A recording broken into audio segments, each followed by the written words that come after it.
దీక్ష news వివరాల్లోకి వెళితే మీ బిడ్డ ముఖ్యమంత్రి స్థానంలో కూర్చున్నది మీకోసమే. నా సంకల్పం, తపన, తాపత్రయమంతా ప్రజలకు న్యాయం చేయడమే అని సీఎం జగన్ ఉద్ఘాటించారు. ముఖ్యమంత్రి జగన్ అల్లూరి సీతారామరాజు జిల్లాలోని వరద ప్రభావిత ప్రాంతాల్లో నేడు పర్యటించారు.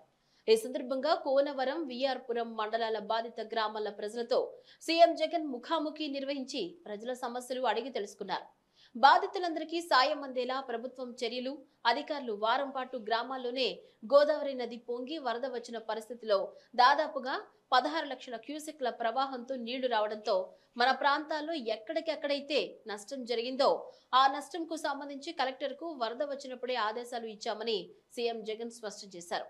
వరదలు వచ్చినప్పుడు తాను ఫోటోల కోసం వచ్చి వెళ్లకుండా అధికారులకు అన్ని రకాలుగా అవసరమైన వనరులు ఇచ్చానన్నారు. ఒకటి గుర్తుపెట్టుకోమని మరొకసారి కోరుతా ఉన్నా.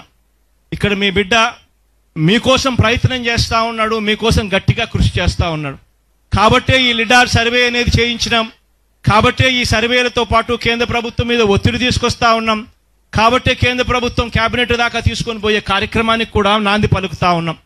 ఇంతకు ముందు పాలకుల మాదిరిగా మేము ఇంత ఇస్తే సరిపోతుంది, మేమే పోలవరం ప్రాజెక్టు కట్టే అధికారం మాకు ఇస్తే సరిపోతుంది, మేము ఇంకా మీకు ఇవ్వకపోయినా పర్వాలేదు అని చెప్పి గతంలో పాలకులు చెప్పినటివన్నీ కూడా మీ బిడ్డ ప్రభుత్వం వచ్చిన తర్వాత దాన్ని మార్పు చేస్తూ వాళ్ళందరికీ కూడా జ్ఞానోదయం అయ్యేట్టుగా ఏ రకంగా చేయగలుగుతారయ్యా, ఏ రకంగా 2013-14కు సంబంధించిన రేట్లు ఇచ్చి 2022లో ఆ రేట్లతోనే ఈ ప్రాజెక్టు చేయాలి అని అంటే ఎల్ఏ ఎలా చేయగలుగుతారు, R&R ఎలా చేయగలుగుతారు, ప్రాజెక్ట్ ఎలా చేయగలుగుతారు, మీరైనా ఆలోచన చేయండి.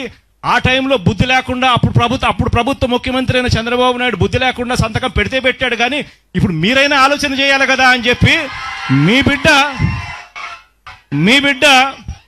కేంద్ర ప్రభుత్వం మీద ప్రివేల్ అయ్యి కేంద్ర ప్రభుత్వాన్ని ఒప్పించే కార్యక్రమం చేస్తూ అడుగులు మీ బిడ్డ మీకోసం వేస్తా ఉన్నాడు అన్న విషయం అందరూ కూడా గుర్తుపెట్టుకోమని సవినయంగా మీ అందరితో కూడా కోరుతా ఉన్నా. ఎందుకంటే ఈ విషయాలు మైకు పట్టుకొని అడిగినప్పుడు ఎవరైనా కూడా ఈ పోలవరానికి సంబంధించిన విషయాలన్నీ కూడా ఇవన్నీ కూడా ఈ పద్ధతిలో నేను చెప్పిన పద్ధతులు అన్నీ కూడా జరిగిపోతాయి. కాబట్టి మిగిలిన విషయాలు ఏదైనా ఈ వరదకు సంబంధించి మీకు ఏ మంచి జరిగింది, మంచి కలెక్టర్ ఏ విధంగా చేయించినాడు. ఈరోజు ఒక మంచి వార్త కూడా విన్నా. ఇక్కడికి వచ్చేటప్పుడు మా ఎస్ఐ వెంకటేష్ గురించి, కోనవరం ఎస్ఐ వెంకటేష్ గురించి కూడా ఎవరో చెప్తా ఉన్నా. చాలా గొప్పగా ఆదుకున్నాడు, చాలా గొప్పగా నిలబడ్డాడు అని చెప్పి కూడా ఎస్ఐ గురించి కూడా చెప్తా ఉన్నా. నేను కలెక్టర్ గారికి ఇదే చెప్పిన, ఆగస్టు 15 మనం ఇచ్చే మెడల్స్ లో ఈ ఎస్ఐ పేరు కూడా ఉండేట్టుగా కూడా చూసుకోండి అని చెప్పి. టీటీడీ పాలక మండలి చైర్మన్ గా నియమితులైన భూమన కరుణాకర్ రెడ్డి సోమవారం శ్రీవారిని దర్శించుకున్నారు. టీటీడీ నూతన చైర్మన్ గా భూమన కరుణాకర్ రెడ్డిని నియమిస్తూ ఏపీ ప్రభుత్వం ఉత్తర్వులు జారీ చేసిన అనంతరం మొదటిసారి శ్రీ వెంకటేశ్వర స్వామివారిని దర్శించుకుని ఆశీర్వాదం పొందారు. దర్శనానంతరం ఆలయ రంగనాయకుల మండపంలో వేద పండితులు వేద ఆశీర్వచనం అందించగా ఆలయ అధికారులు పట్టు వస్త్రంతో సత్కరించి స్వామివారి తీర్థ ప్రసాదాలు అందజేశారు. ఆలయ వెలుపల భూమునకు భక్తులు పెద్ద ఎత్తున అభినందనలు తెలియజేశారు. రెండోసారి టీటీడీ చైర్మన్ గా నియమితులు కావటం శ్రీవారి ఆశీర్వాద బలమన్నారు. ఈ నెల 8వ తేదీ వైవి సుబ్బారెడ్డి పాలక మండలి గడువు ముగియనుంది. 10వ తేదీ టీటీడీ నూతన పాలక మండలి చైర్మన్ గా భూమన కరుణాకర్ రెడ్డి ప్రమాణ స్వీకారం చేయనున్నారు. టీటీడీ చైర్మన్ వైవి సుబ్బారెడ్డి నేతృత్వంలోని చివరి పాలక మండలి సమావేశం సోమవారం ప్రారంభమైంది. తిరుమలలోని అన్నమయ్య భవన్లో వైవి సుబ్బారెడ్డి అధ్యక్షతన ప్రారంభమైన పాలక మండలి సమావేశంలో పాలక మండలి సభ్యులందరూ పాల్గొన్నారు. రేపటితో వైవి సుబ్బారెడ్డి పాలక మండలి గడువు ముగియనుండడంతో నేడు పాలక మండలి సమావేశంలో దాదాపు 75 అంశాలతో కూడిన అజెండాని టీటీడీ అధికారులు సిద్ధం చేశారు. జీవితాంతం ప్రజా సమస్యలపై గొంతెత్తిన ప్రజా యుద్ధ నౌక గద్దర్ కన్నుమూశారు. గుండెపోటుతో హాస్పిటల్లో చికిత్స పొందుతూ కన్నుమూశారు. అన్ని పార్టీల నాయకులతో పాటు సినీ తారలతోనూ మంచి సంబంధాలను కలిగి ఉండేవారు. పవర్ స్టార్ పవన్ కళ్యాణ్ అంటే గద్దర్కు ఎంతో ప్రేమ ఉండేది. ఆయనే స్వయంగా పలుమార్లు ఈ విషయాన్ని వెల్లడించారు. ప్రస్తుతం ఈ వీడియోలు సోషల్ మీడియాలో వైరల్ అవుతున్నాయి. ఏపీ సీఎం జగన్మోహన్ రెడ్డి మంగళవారంలో వరద ప్రభావిత ప్రాంతాల్లో పర్యటించబోతున్నారు. ఈ రోజు అల్లూరి సీతారామరాజు, ఏలూరు జిల్లాలో, రేపు అంటే మంగళవారం రోజు డాక్టర్ బిఆర్ అంబేద్కర్ కోనసీమ జిల్లాలను సందర్శించనున్నారు. వరద ప్రభావిత గ్రామాల ప్రజలతో నేరుగా మాట్లాడనున్నారు. వరద సహాయ పునరావాస చర్యలు అమలు చేసిన తీరుపై స్వయంగా బాధిత కుటుంబాలను అడిగి తెలుసుకోనున్నారు. గోదావరి వరదలతో అల్లూరి సీతారామరాజు, ఏలూరు, బిఆర్ అంబేద్కర్ కోనసీమ జిల్లాలో ఇటీవల పలు ప్రాంతాలు వరద ముంపునకు గురైన విషయం అందరికీ తెలిసిందే. అయితే సహజంగా అలాంటి సమయంలో సీఎం ఆ ప్రాంతాల్లో పర్యటించడం పరిపాటి. గత ప్రభుత్వాల్లో అలానే చేసేవారు. అలా చేస్తే అధికార యంత్రాంగం అంతా సీఎం వెంట ఉంటుందని, అప్పుడు బాధితులకు సహాయ కార్యక్రమాలు అందించడానికి ఇబ్బంది అవుతుందని వైసీపీ నేతలు, ప్రభుత్వ వర్గాలు చెప్తున్నాయి. వచ్చామంటే వచ్చాము, ఫోటోలు దిగామంటే దిగాము అన్నట్టుగా చేయడం కోసమో కాకుండా అధికారులకు అన్ని రకాలుగా వాళ్ళకు కావలసిన వనరులన్నీ కూడా వాళ్ళకి ఇచ్చి అధికారులకు అందరికీ కూడా వారం రోజుల పాటు వాళ్ళకు సహాయ కార్యక్రమాలలో ఏమాత్రం కూడా అలసత్వం లేకుండా చెయ్యాలి అని ఆదేశాలు ఇచ్చి కలెక్టర్లకు ఆ మేరకు టైం ఇచ్చి ఆ మేరకు వనరులు ఇచ్చి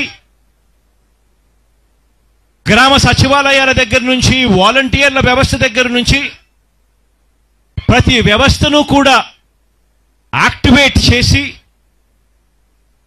వరద వచ్చిన ఏ ఒక్కరికి కూడా ఏ ఒక్కరికి కూడా ఇబ్బంది పడకుండా, నష్టం జరగకుండా ప్రతి ఒక్కరికి కూడా సహాయం అందించే కార్యక్రమాన్ని ఈ 4 సంవత్సరాల మన పరిపాలనలో చూసాం. అందులో భాగంగానే ఈసారి కూడా వరద వచ్చినప్పుడు అప్పటికప్పుడే నేను వచ్చి ఏదో ఫోటోలు దిగి వెళ్ళిపోవడం కాకుండా కలెక్టర్లకు అందరికీ కూడా ఇవ్వాల్సిన డబ్బులన్నీ కూడా వాళ్ళ చేతుల్లో పెట్టి వాళ్ళకు సరైన సమయం ఇచ్చి అధికారులందరికీ కూడా ఆదేశాలు ఇచ్చి ఈ వారం రోజుల్లో వాళ్ళంతా కూడా ప్రతి గ్రామంలోకి వెళ్ళి ఏ ఒక్క ఇంటికి కూడా ఎక్కడా కూడా మిగిలిపోకుండా ప్రతి ఒక్కరికి కూడా సహాయం అందించే కార్యక్రమాన్ని చేయమని చెప్పడం జరిగింది. ఇందులో భాగంగానే ఈరోజు ఆ మాట చెబుతూ నేను కలెక్టర్ గారికి ఇంతకు ముందు చేశాను, ఇప్పుడు కూడా ఇదే కార్యక్రమం చేస్తా ఉన్నా. ఒక వారం రోజుల తర్వాత నేనే వస్తాను. వచ్చిన తర్వాత నేనే ఆ గ్రామాలలో తిరుగుతాను. ఆ గ్రామాలలో నేను తిరిగినప్పుడు ఏ ఒక్క కుటుంబమైనా నా దగ్గరికి వచ్చి కలెక్టర్ బాగా పలకలేదు, మాకు రావాల్సిన మంచి జరగలేదు అని ఏ ఒక్కరైనా కూడా చెప్పినారు అని అంటే మాత్రం అది బాగా ఉండదు అని చెప్పి కూడా ఖచ్చితంగా కలెక్టర్ గారికి ఆదేశాలు ఇవ్వడం జరిగింది. ఆ రకంగా కలెక్టర్లకు అన్ని రకాలుగా కూడా ఎంపవర్ చేసి కలెక్టర్లకు సరైన సమయము ఇచ్చి సచివాలయ వ్యవస్థ నుంచి వాలంటీర్ వ్యవస్థ దాకా ప్రతి వ్యవస్థను యాక్టివేట్ చేసి ఏ ఒక్కరూ కూడా మిగిలిపోకుండా సహాయం అందించే కార్యక్రమానికి శ్రీకారం చుట్టాం. ఆంధ్రప్రదేశ్ మంత్రి గుమ్మనూరు జయరాం విజయవాడ ఇంద్రకీలాద్రి అమ్మవారిని దర్శించుకున్నారు. ఆలయ ట్రస్ట్ బోర్డు సభ్యులు, అధికారులు ఆలయ మర్యాదలతో స్వాగతం పలికారు. అనంతరం వీరికి వేద పండితులు వేదాశీర్వచనం చేయగా అమ్మవారి శేషవస్త్రం, ప్రసాదములు అందజేశారు. తిరుమల తిరుపతి దేవస్థానం చైర్మన్ పదవిని 2019 ఎన్నికల ప్రచారంలో భాగంగా యాదవులకు ఇస్తానని వైఎస్ జగన్మోహన్ రెడ్డి హామీ ఇచ్చి అధికారంలోకి వచ్చిన తరువాత హామీని నిలబెట్టుకోకుండా యాదవులకు అన్యాయం చేశారని సీనియర్ పాత్రికేయులు వైవి శివయ్య అన్నారు. ఎన్నికల ప్రచారంలో భాగంగా జంగా కృష్ణమూర్తికి ఎమ్మెల్సీ ఇచ్చి తర్వాత మంత్రి పదవి గాని లేదా టీటీడీ చైర్మన్ పదవి గాని ఇస్తానని యాదవులతో జరిగిన సమావేశంలో జగన్మోహన్ రెడ్డి హామీ ఇచ్చారన్నారు. ముఖ్యమంత్రి అయిన తర్వాత తొలి 2 పర్యాయాలు చిన్నాన్న వైవి సుబ్బారెడ్డికి, ఆ తర్వాత మామ కరుణాకర్ రెడ్డికి కట్టబెట్టాడని, పేరుకే బీసీలు బడుగులు అని మాట్లాడడం తప్ప లాభదాయక పదవులను మంచి హోదా కలిగిన వాటిల్లో తన సామాజిక వర్గానికి ప్రాధాన్యత ఇస్తున్నారని ఆయన తెలిపారు. వచ్చే ఎన్నికల్లో బీసీలు, బడుగులు, బలహీన వర్గాలు, ఎస్సీ, ఎస్టీలు తమ హక్కులు పొందాలంటే జగన్ను సాగనంపాలని కోరారు. రాష్ట్ర ముఖ్యమంత్రి వైఎస్ జగన్మోహన్ రెడ్డి తన వంశం మాట తప్పం మడమ తిప్పం అనే దాంట్లో తన ఇచ్చిన మాటను బీసీల పక్షం నిలబెట్టుకున్నాడు. కారణం ఏమంటే ఈరోజు టీటీడీ చైర్మన్గా మొన్నటి వరకు వాళ్ళ బాబాయ్ అన్నాడు, ఈరోజు వాళ్ళ మామను టీటీడీ చైర్మన్గా నియమించారు. వాళ్ళ నాయన కాలం నుంచి ఇప్పటి వరకు టీటీడీ ఎప్పుడు వచ్చినా ప్రత్యేక అధికారిగా వాళ్ళ దగ్గర బంధువు, రిలేటివ్స్ కావాల్సిన వ్యక్తి ధర్మారెడ్డి ఉండడం పరిపాటిగా మారింది. గత ఎన్నికల్లో ప్రచారంలో భాగంగా నెల్లూరు జిల్లాలో ముఖ్యమైన యాదవులతో సమావేశం ఏర్పాటు చేసి ఆ సమావేశంలో జంగా కృష్ణమూర్తికి ఈసారి టికెట్ ఇవ్వలేని పరిస్థితుల్లో అతను ఎమ్మెల్సీ ఇచ్చి మంత్రినన్నా చేస్తా, లేదంటే టీటీడీ చైర్మన్ ఇస్తా అని చెప్పి వైఎస్ జగన్మోహన్ రెడ్డి ప్రకటించడం జరిగింది. ఆ ప్రకటించిన రోజు ఈ నియోజకవర్గం నుంచి జగన్ బంధువు ఒక ఆయన డీసీసీ బ్యాంకు డైరెక్టరు, మరో ఆయన ప్రస్తుతం సర్పంచ్గా ఉన్నారు, గతంలో ఎంపీటీసీ సభ్యులుగా ఉండేవాళ్ళు ఆయన, మరో కాంట్రాక్టరు ఇక్కడి నుంచి ప్రత్యక్షంగా ఆ మీటింగ్లో పాల్గొనడం జరిగింది బీసీల తరఫున. అయితే ఆ రోజు ఇచ్చిన మాటకు ఈరోజు ఉండేదానికి చాలా తేడాలు ఉన్నాయి. మరోపక్క బీసీలకు పెద్ద ఎత్తున చాలా పోస్టులు ఇచ్చామని చెప్పి ప్రకటించుకుంటారు. ఏదైతే ప్రాధాన్యత ఉండదో, అప్రస్తుతం ఏదైతే ఉంటుందో వాటిల్లో ఇవ్వడం తప్ప మిగిలినవన్నీ కూడా తన సామాజిక ఎస్సీలకే అధిక ప్రాధాన్యత ఇస్తున్నారు.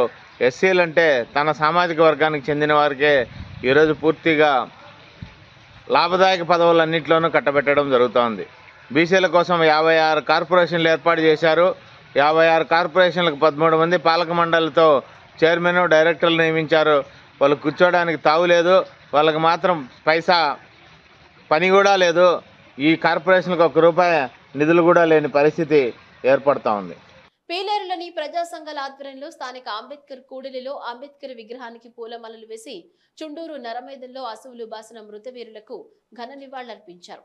ఈ సందర్భంగా పలువురు మాట్లాడుతూ రాజ్యాంగం ఇచ్చిన సర్వమానవ సమానత్వ స్ఫూర్తితో కల్పించబడిన ప్రాతినిధ్య హక్కుల అమలులో పాలక కులాలు ఎన్నో అవాంతరాలు కల్పించినప్పటికీ దళితులు విద్యా సముపార్జన ద్వారా ఒక చైతన్యవంతమైన సమాజంగా పరిణామం చెందడం ప్రారంభమైందని, విద్యా ఉద్యోగ అవకాశాల్లో ముందడుగు వేస్తూ తమ జీవనం కోసం అగ్ర కులాల మీద ఆధారపడడం తగ్గడంతో కుల వ్యవస్థ బానిస సంఖ్యలను తెంచుకుని పుట్టుకతో సంక్రమించి కొన్ని ఆధిపత్య హక్కులను ప్రశ్నించడం మొదలుపెట్టిందన్నారు. మానవత్వానికి మాయని మచ్చ చుండూరు నరమేధమని, చరిత్ర నుంచి పాఠాలు నేర్చుకోకపోతే చరిత్ర మీకు గుణపాఠం నేర్పుతుందన్నారు.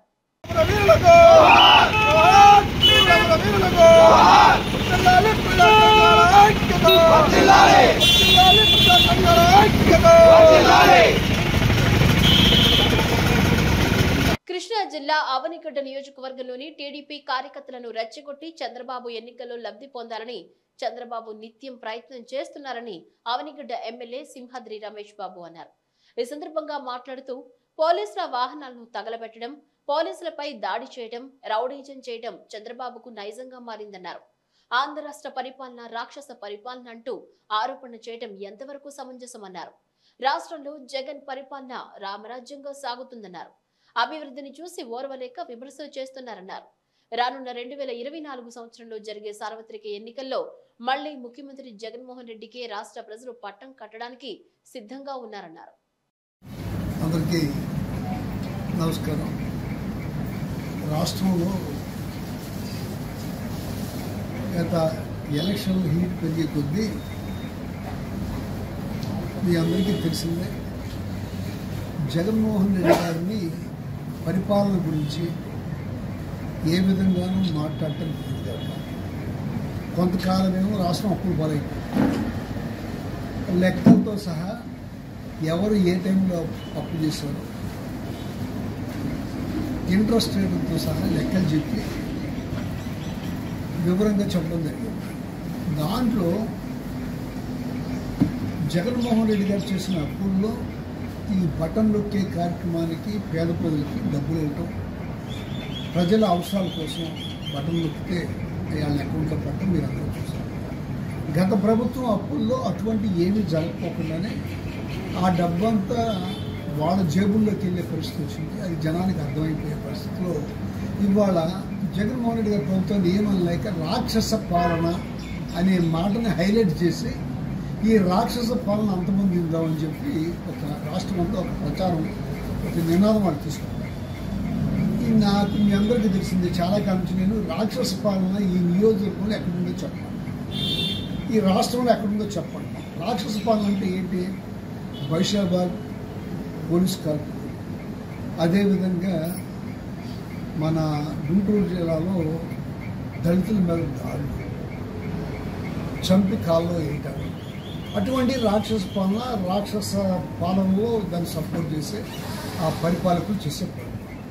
జగన్మోహన్ రెడ్డి గారు అధికారంలోకి వచ్చిన తర్వాత అటువంటి ఏమీ లేకుండా పేద ప్రజలకు ఉపయోగపడే పనులు చేసుకుంటా రైతు భరోసాను, అమ్మఒడు, స్కూల్స్ బాగు చేయటము, కాపు నేస్తాము, ఈబీసీ నేస్తాము. కరోనా టైంలో అన్ని రాష్ట్రాలు ఇబ్బంది పడినా ఈ రాష్ట్రంలో ఇబ్బంది లేకుండా చూసాం. దీన్ని అల్లరి చేయడం కోసం అని చెప్పి రాక్షస పాలన మొదలుపెట్టారు. ఎక్కడ ఏముందో చెప్పని అంటున్నామని చెప్పి చంద్రబాబు నాయుడు గారే ఆ వయసులో మీరు ఎట్టా కార్యకర్తలని అలా బ్యాచ్ని ఎట్టా రెచ్చగొడుతున్నారో మీరు చూశారు.